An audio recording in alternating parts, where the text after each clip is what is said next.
Good morning to all. Chapter 2 National Income. Meaning of National Income. National income means the total money value of all final goods and services produced in a country during a particular period of time. தேசிய வருவாய் என்பது ஒரு ஆண்டில் ஒரு நாட்டில் உற்பத்தி செய்யப்பட்ட மொத்த பண்டங்கள் மற்றும் பணிகளின் பண மதிப்பாகும்.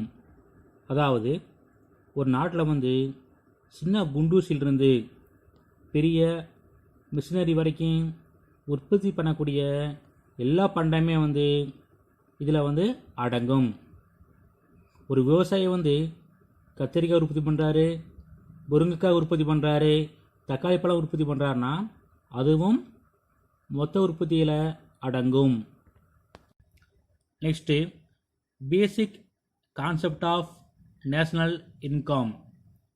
First GDP, gross domestic product. Second NDP, net domestic product. 3 GNP, gross national product. 4th one NNP, net national product. Personal income, தனிநபர் வருமானம். டிஸ்போசபிள் இன்கம், செலவழிக்கக்கூடிய வருமானம். பெர் கேபிட்டா இன்கம், தலா வருமானம். ரியல் இன்கம், உண்மை வருமானம். ஜிடிபி டிஃப்ளேட்டர், ஜிடிபி குறைப்பான். இப்போ நம்ம பார்க்க வேண்டியது ஜிடிபி, கிராஸ் டொமஸ்டிக் ப்ராடக்ட், மொத்த உள்நாட்டு உற்பத்தி.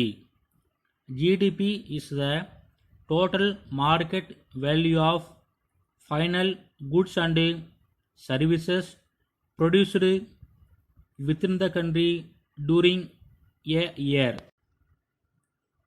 ஒரு ஆண்டில் ஒரு நாட்டில் உற்பத்தி செய்யப்பட்ட இருநிலை பண்டங்கள் மற்றும் பணிகளின் மொத்த சந்தை மதிப்பு மொத்த உள்நாட்டு உற்பத்தி. அதாவது நம்ம ஒரு நாட்டில் உற்பத்தி செஞ்ச இருநிலை பண்டங்கள் அவருடைய டோட்டல் தான் GDP. Second NDP, net domestic product. NDP is the value of net output of the economy during the year. நிகர உள்நாட்டு உற்பத்தி என்பது ஒரு ஆண்டில் ஒரு நாட்டில் ஏற்படும் தேய்மானத்தை கழித்த பிறகு கிடைக்கும் நிகர உற்பத்தியாகும். அதாவது ஒரு மிஷினரி நல்லா ஓடிட்டுருக்கான், திடீர்னு கெட்டு போகலாம், அல்லது பேரிங் போகலாம், அல்லது மிஷினை எதுக்குமே ஆகாமல் கூட போயிடலாம். அது பூராமே தேய்மானம் தான். இப்போ எக்ஸாம்பிள் பார்த்தீங்கன்னா நம்ம வீட்டில் மோட்ரு போடுறோம், திடீர்னு பேரிங் போயிடுச்சு, அது தேய்மானம். அல்லது கம்ப்ரஸர் பெல்ட் போச்சு, அதுவும் தேய்மானம்தான். அடுத்தது ஜிஎன்பி, கிராஸ் நேஷனல் ப்ராடக்ட், மொத்த தேசிய உற்பத்தி. C plus I plus G plus X minus M ப்ராக்கெட்டில் போட்டுக்கோங்க, plus R minus P bracket. இந்த சிங்கிறது நுகர்வு பண்டங்கள். ஒரு நாட்டில் ஓராண்டில் உற்பத்தி செஞ்ச பண்டங்களை இருநிலை அடைந்த பிறகு விற்பனை செய்யப்படுகிறது. அது விற்பனை செய்யப்பட்ட பண்டங்களை நம்ம வாங்கி யூஸ் பண்ணுறது தான் சி கன்சம்ஷன், நுகர்வுன்னு பேர். ஐங்கிறது முதலீடு. நம்ம வீடு கட்டலாம், அல்லது பெரிய ஒரு மால் கட்டலாம், அல்லது ஒரு கல்யாண மண்டபம் கட்டலாம். அது பூராமே முதலீடு தான். கட்டி முடிக்கலாம் அல்லது கட்டிக்கொண்டே இருக்கலாம். எல்லாமே முதலீட்டில் அடங்கும். அடுத்தது ஜி அரசால் வந்து உற்பத்தி செய்யப்பட்ட பண்டங்கள் அல்லது அரசால் வாங்கப்பட்ட பண்டங்கள் எல்லாமே ஜியில் அடங்கும். உங்களுக்கு தெரியும் எக்ஸுங்கிறது எக்ஸ்போர்ட்டு, எம்னா இம்போர்ட்டு. எக்ஸ்போர்ட் வந்து அதிகமாக இருக்கும்னா இம்போர்ட் வந்து குறைவாக இருக்க வேண்டும். ஆனால் வந்து பல நேரங்களில் வந்து எக்ஸ்போர்ட் குறைவாக இருக்குது, இம்போர்ட் வந்து அதிகமாக இருக்கிறது. இந்த ஆர்பின்னு என்ன? What is meaning of R minus P? அதாவது ஃபாரினர்ஸ் வந்து நம்ம இந்தியாவில் வந்து குடியிருப்பாங்க, அவங்களுக்கு வந்து நம்ம வந்து காரங்களுடைய வருவாய்க்கும் இடையே உள்ள வேறுபாடு தான் வந்து ஆர்பி ஆகும். அடுத்தது என்என்பி, நெட்டு நேஷனல் ப்ராடக்ட்டு, நிகர தேசிய உற்பத்தி. The value of the output of the economy during the year.